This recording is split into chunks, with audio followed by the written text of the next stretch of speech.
Protect your DNA. BioPQQ can promote formation of new mitochondria. Infowarsstore.com. Well, my guest today is Ella Grace. She's the author of the book, America is Infected. Now, this book details the true story, something you experienced, and it's highly controversial because it details the fight that you had, not only trying to fight against the medical system to diagnose a mystery illness, but also then against the court system who tried to take your child away because they didn't appreciate the fact that you were willing to fight for your son and not just accept the doctor's misdiagnosis. Yes, absolutely. It's been a nightmare. Thankfully, we're coming to a close. And it started back in 2010 when my son got a strep infection. He came down with serious psychiatric symptoms, auditory hallucinations. He felt like bugs were crawling on him. He had acute OCD. He was in the corner. He was terrified. Something was wrong.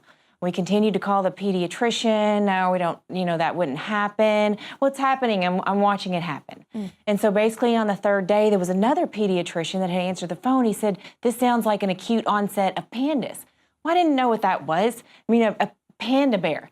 So I Googled it real quick and I found that it was an autoimmune disease of the brain.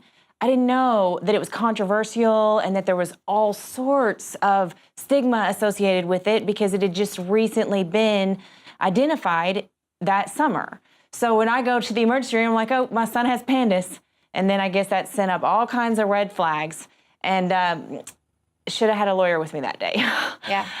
Ultimately, though, he was admitted, and they did MRIs and did some various testing, and they did find one major infection. His anti-DNase B titers were super high.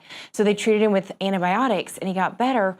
But when they discharged us, they wrote a prescription for Zoloft and told us to take him for cognitive behavioral therapy. That was the treatment at the time. And so we went along with it. We went to 30 therapy sessions, but it was always confusing to me is how would a psychiatric medication treat a streptococcal like a viral pathogens. pathogen. Yeah, it's like, what?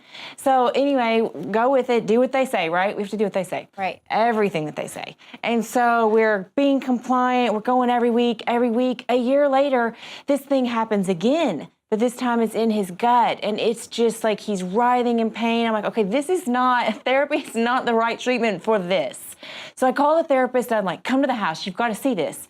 Even the therapist said, he needs to go back to the doctor for more medical rule-outs. I'm like, I agree. Go back to the doctor. I mean, it's like ring around the rosy. Where do you go? They don't know where to send you, or they don't do the right follow-up when they do send you. Nobody has the records.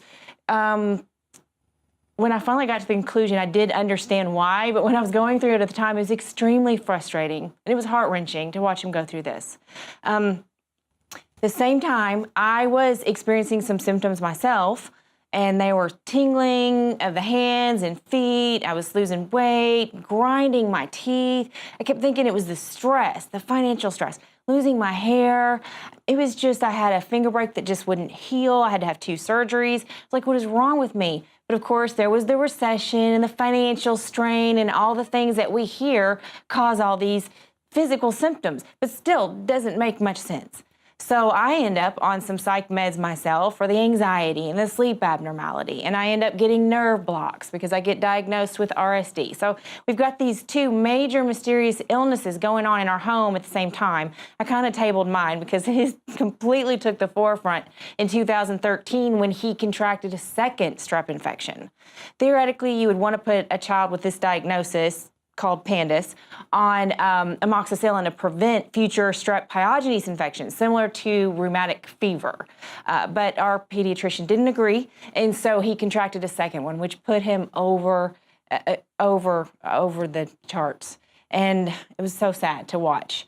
But all the pressure from everyone around me, the schools, everyone else involved, you've got to be stricter, you've got to implement boundaries, it's your parenting, there's structure, there was a divorce, it's your fault. So at that point in time, I was like, you know what, this is not going to be my fault. So I bought that James Lehman Total Transformation Flip Your Kids Around program, had my web guide make these 2-ply tickets. We had a reward system, marbles, debit cards, took them on trips, reading night. Anyway, it's still up and down the behaviors. I was like, okay, we can rule out the parenting issue. Right. And so it was just at that point in time, I didn't know what else to do. And he had ODD, oppositional defiance disorder, OCD, ADHD, rage. I was like, how is this possible with an infection? Mm-hmm. Unless infection is the cause of these things. Right. And so then it began to dawn on me why this might be so controversial.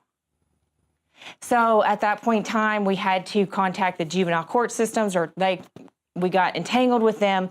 They gave us a laundry list of rules that we had to comply with, or I would go to jail. They threatened me with going to jail multiple times. And we had to not let him do electronics. He couldn't hang out with friends. He lost his whole summer, all because he has this crazy, mysterious autoimmune disease of the brain that nobody knew what to do with. Wow. We finally got the right test back. The psychiatrist actually ordered for us, thank you, Dr. Asher, and it was positive. At that point in time, I went to the courts and I was like, okay, look, it's positive. There's a medical explanation for these behaviors. You would think. They didn't care a bit, not one bit. Because you're already in the system now. In the system now. And in fact, I'm not sure if I can say this, but I will. During discovery, we found all types of secret emails back and forth between court officers, like little hateful comments.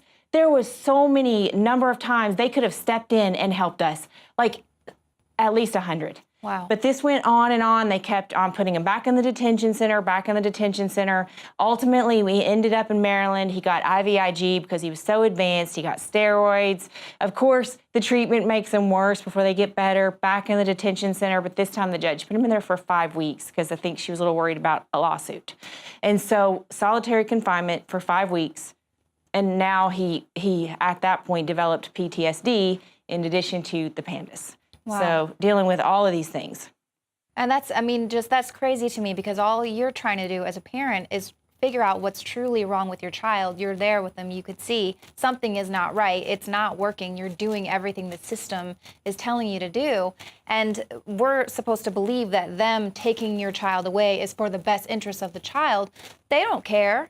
They don't care. What are you going to do with him that I haven't been doing with him? Right. We did the psych meds. You told us to do the psych meds. We tried the psych meds. They don't work. You know, when you have a flare, it's up and down. It depends on if you're exposed to an infection. A psychiatrist is not going to be able to pull someone on and off a psych med when they're exposed to an infection. So that's not the answer. Right. So ultimately, I was terrified that they were just going to keep putting him back in the detention center. They ultimately tried to take custody away from me. They took away my medical decision-making. And those 3 months we spent just fighting for custody of him. That's when I found an amazing lawyer. And thank God for her because she was able to help me in that department. And then I was able to get him back. And when he came back, the IVIG, apparently he needed more than just the one treatment. But the guardian ad litem interfered with the medical care with the insurance company, so we couldn't get that. So I had to figure out what autoimmune diseases were because I was like, okay, nothing's working. And so I just started researching and I started digging in deep. And probably several months of just reading, nothing makes sense. Immune systems just don't break on their own.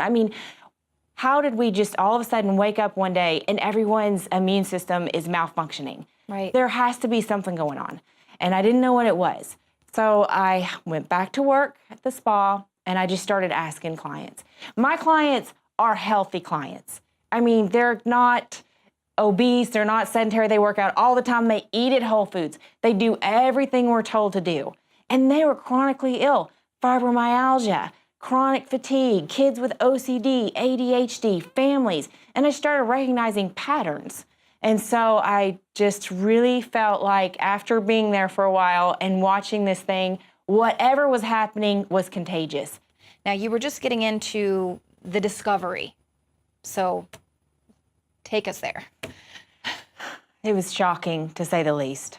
It was my son and myself that seemed to be the most symptomatic, but I did notice some symptoms in 2 children that we had adopted.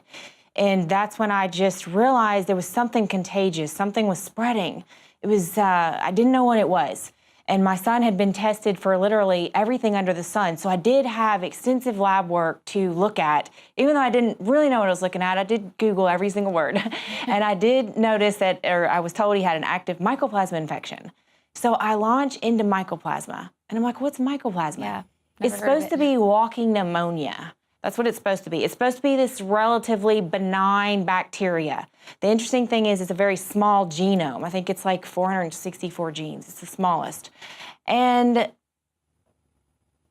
when I figured out that there was nobody doing mycoplasma research in America other than Dr. Nicholson, I really didn't have many other options when I delved into the research. And what I found and learned rang so true with what had happened in our family. I cried for 3 days. I learned that in the Texas prison systems, back in the early 1980s, they were testing with bioweapons, basically. Wow. There is a patent for this organism, and it is pathogenic mycoplasma, filed by the United States Army Pathology head researcher in 1993. And not only is it this bacteria, but it's been genetically modified to be more heat resistant, more immunosuppressive, and more virulent, also resistant to antibiotics. And the worst thing is they have woven some of the genes of some retroviruses into the DNA of the mycoplasma bacteria. So it is like a Russian doll. Wow. I have enough education to have been literally terrified when I realized we were infected with a bioweapon.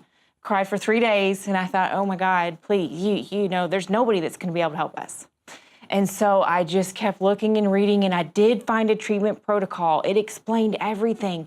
Dr. Nicholson explained everything about this organism, why when my son went on antibiotics and then he came off, he got worse again, why airplanes made us worse, why chemicals in our food make us worse. All these things, there's a reason for that. It's because we are infected with this intracellular organism that has been genetically modified, and most of us don't even know what's wrong with us. And nobody's going to be able to help us unless we empower ourselves and we know how to tell them how to help us. Wow. And isn't it always just so interesting when there is some Zika virus or Ebola and this and that, you can always go back and see that some sort of governmental institution has a patent on it. And that is the thing that is just so bizarre to me. We know that they deal in bioweapons. They've been working on it for quite some time. I'm just going to read something out of the Journal of Degenerative Diseases. This is Dr. Nicholson talking about it, where he says, in the case of prisoners as experimental subjects, Texas has a long history of using prisoners for clinical trials. According to the minutes of the Texas Department of Corrections Board, selected prisons in East Texas were used for experiments that were conducted using various mycoplasma species to determine pathogenicity and countermeasures against infection. This likely resulted in the spread of mycoplasmal illnesses from prisoners to guards and other prison employees, and then their immediate family members in the community. So is that what rang true? That how were you introduced to these? That's what rang true, and I read the story, and I was like, that's it, because nothing else made any sense. I was thinking it was a bacteriophage, which is like... Did you have a family member in the prison system? We had a family member, right, that was down here in the Texas prison systems about that time. And I was able to look at the medical records and figure out exactly when we were infected. You can either get, it was 2002 when it happened, we were directly invaded. You can either be directly invaded with this organism, in which case you get really sick, like with a flu that you just can't get better from. It's like 7 to 9 days, 9 to 12 days. I mean, I remember we were deathly sick. Or you can contract it slowly over time with 24 casual exposures. So say you work with someone, or you live with someone, you slowly contract it. When those people contract it, the symptoms don't seem to be as virulent as when someone is directly invaded. And so at that point, 2002, when we trace everything back, you can start to slowly see the evolution of the symptoms. And I'm just gonna say, ADHD was huge, night terrors, separation anxiety, sinus infections, headaches, nightmares. And then it progressed to joint pain. But we never put it together because they're so scattered that you just, one thing pops up, you go get that looked at, it's taken care of, but it's the same organism. And this is an explosion of all of these acronym type diseases people are dealing with that are out there. I mean, this is new, and people are not really stopping to say, well, why does everyone have ADD and OCD and these types of things now.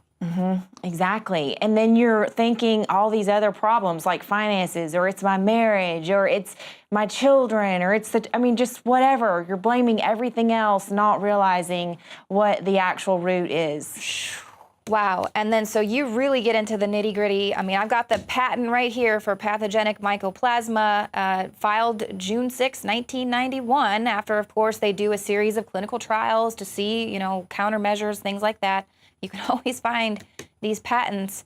Now, you really get into this in your book, America is Infected.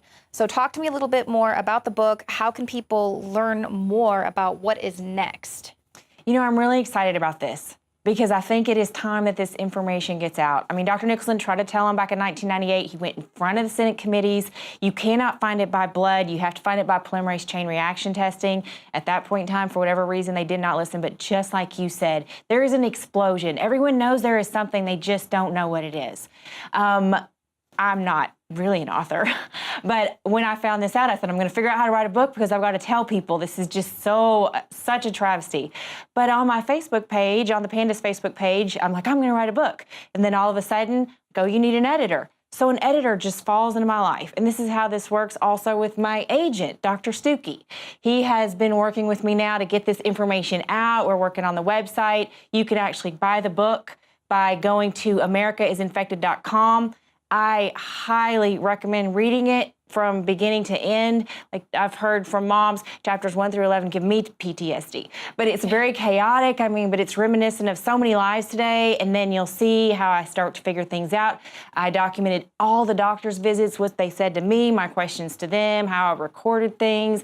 I also really get into depth about the juvenile court systems and how corrupt they are, and how if a doctor doesn't even recognize this, how can a social worker or a DCS make the decisions to tear families apart when doctors don't even know about this infection? It's completely unacceptable. It's unacceptable. Right. And it also makes a lot of sense of why they would want a controversial topic like this to stay under the radar and just tell you that you're crazy, and we need to take your kid away. And by the way, we're going to put him on all sorts of other medications for psych meds because he's crazy too.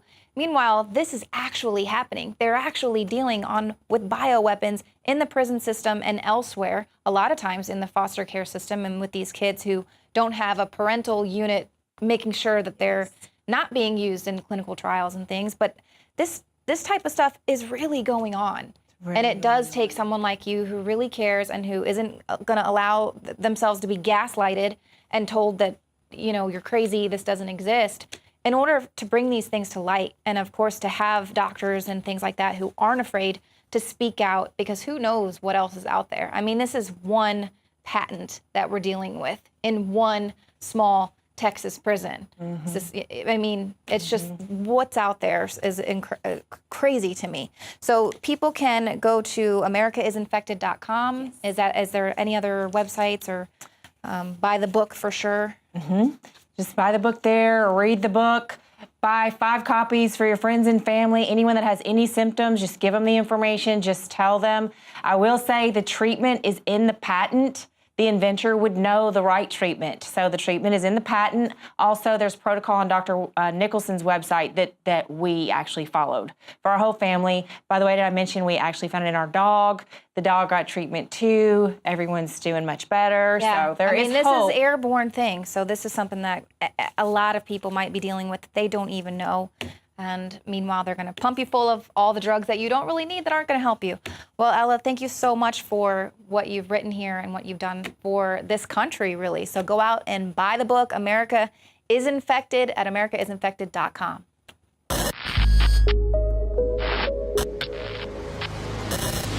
Buckley, tell us about Alexa Pure Breeze, discounted over 25% off as an introductory promotion. It's the Alexa Pure Breeze. It's an energy-efficient HEPA ion cluster air purification system. It has a 4-stage purification process. It has a HEPA filter, pre-filters, and a carbon-activated filters. And the most amazing thing about it is that it has this patented ion cluster technology that kills airborne microbes with a final byproduct of clean water, not ozone. Because there's a lot of units out there that do that will sterilize the air. They will take out toxins and microbes, but you always come back into the room and you have that ozone smell. And as a matter of fact, if you leave a room sealed and you have one of those running, Toxic. it is toxic and it's kind of dangerous. So this is non-toxic. It's a beautiful unit. It really looks good. I mean, it will look beautiful in your house in a corner. The Alexa Pure Breeze, which operates as a fan, it's super quiet, it cleans the air.